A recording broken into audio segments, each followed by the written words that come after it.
Sir కొంచెం ముందుకి. Thank you sir.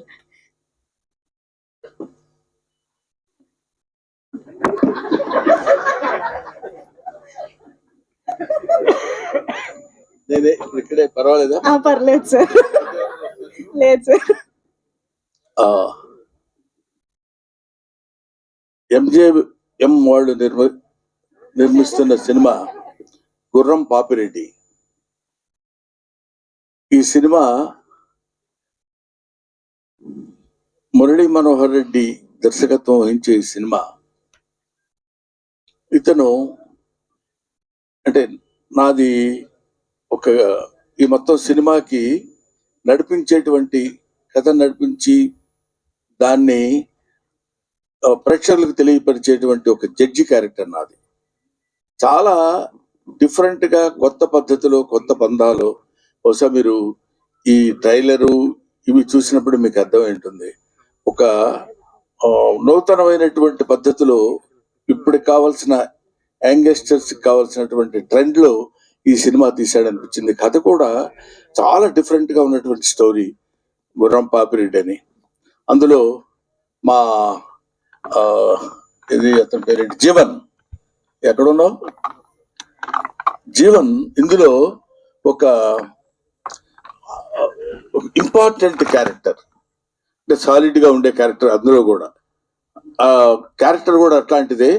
ఇతను ఈ క్యారెక్టర్ కి అంటే ఒక రకంగా ఎక్కువ యాక్ట్ చేయాల్సిన పని లేకుండా నప్పే క్యారెక్టర్ అన్నమాట. సో ఈ జీవన్ రెడ్డి ఇలాగా ఇప్పుడు వీళ్ళందరి గురించి చెప్తుంటే ముఖ్యంగా ఈ సినిమాలో స్పెషల్ అట్రాక్షన్ యోగిబాబు. యోగిబాబు నేను మా కాంబినేషన్ లేదు, కానీ యోగిబాబు ఈ సినిమాలో చాలా హిలేరియస్ కామెడీ చేశాడు. ఆ తర్వాత కసిరెడ్డి అండ్ వంశీ వీళ్ళందరూ ఈ సినిమాలో వాళ్ళ క్యారెక్టర్స్ అద్భుతంగా ప్రదర్శించినటువంటి సినిమా. వాళ్ళ అంత బాగా చేయటానికి ఉపయోగపడినటువంటి వాళ్ళు చేయించుకున్నటువంటి వ్యక్తి దర్శకుడు.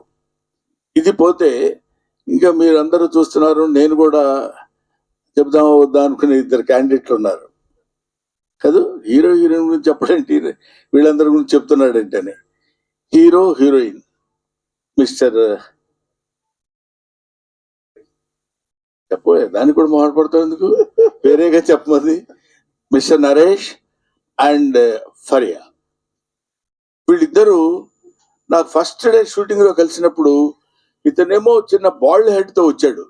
అంటే ఏదో గెటప్ ఏమో నాకు తెలియదు. నమస్కారం సార్, ఎవరు రానిచ్చారా వీళ్ళని? సెట్ లో కూర్చుని నేనేమో జడ్జిగా అక్కడ కూర్చుని ఉన్నాను, వీళ్ళిద్దరు వచ్చి నమస్కారం అంటే. ఈ అమ్మాయి ఏమో ఓల్డ్ ఉమన్, 95 years అమ్మాయి లాగా. వీళ్ళిద్దరు వచ్చి చూస్తుంటే ఎవరో చూడటానికి వచ్చారేమో, షూటింగ్ వీళ్ళు అలౌ చేశారేమో అనుకున్నాను నేను.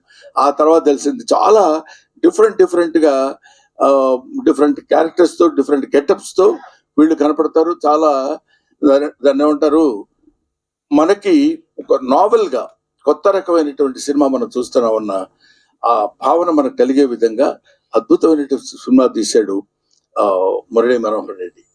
ఈ సినిమాకి ప్రొడ్యూసర్స్ అమర్ గారు, బాబీ, అతను ఏదో సెన్సార్ ఆఫీస్ లో ఎక్కడ ఉన్నారంట ఆయన, సంధ్య గారు నాకు తెలిసినంత వరకు. ఇంకెవరైనా ఉన్నారండి? వేణు గారు. వీళ్ళు ప్రొడ్యూసర్స్.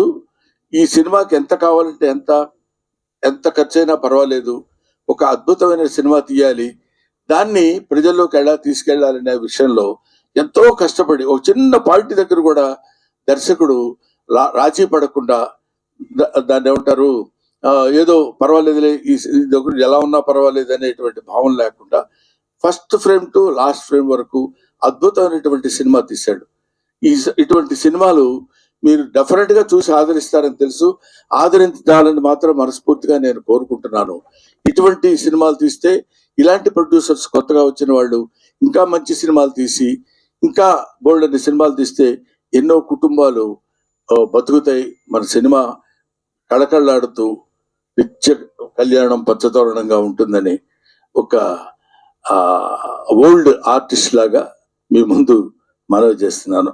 ఓల్డ్ ఆర్టిస్ట్ అంటే కంటే ఎక్స్పీరియన్స్డ్ ఆర్టిస్ట్ లాగా మీ ముందు మనవి చేసుకుంటున్నాను. You bless them. రేపు 19వ తారీఖు December 19th ఈ సినిమా రిలీజ్ కాబోతుంది.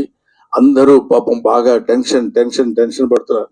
ఇప్పుడు ఈ టెన్షన్ లో నేనేమొస్తానే 2 గంటల నుంచి 3 గంటల వరకు, అంటే జస్ట్ డెఫినెట్ గా నిద్రపోయే టైం అది. నాకు స్పెసిఫిక్ గా నిద్రపోయే వాళ్ళ సంగతి నాకు తెలియదు, కానీ ఈ టైంలో మీరు ఇక్కడికి వచ్చేస్తే బాగుంటుందండి అని చెప్తే, సరే ఈ ఒక్కరోజు నిద్ర మానుకోవడానికి పెద్ద దేశం ఏమి కొంపలు మునిగిపోవు, ఉక్రెయిన్ యుద్ధం ఆగిపోదు, కాబట్టి వెళ్ళొచ్చు. మంచి సినిమాలు, కుర్రాళ్ళు చేసే అటెంప్ట్, ఇందులో ఈ కంటెంట్ ఉంది.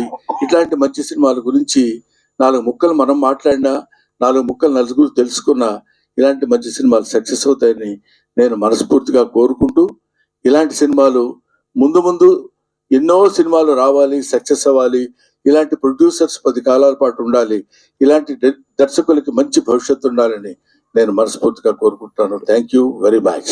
థ్యాంక్స్ ఎలా. Thank you sir, thank you very much.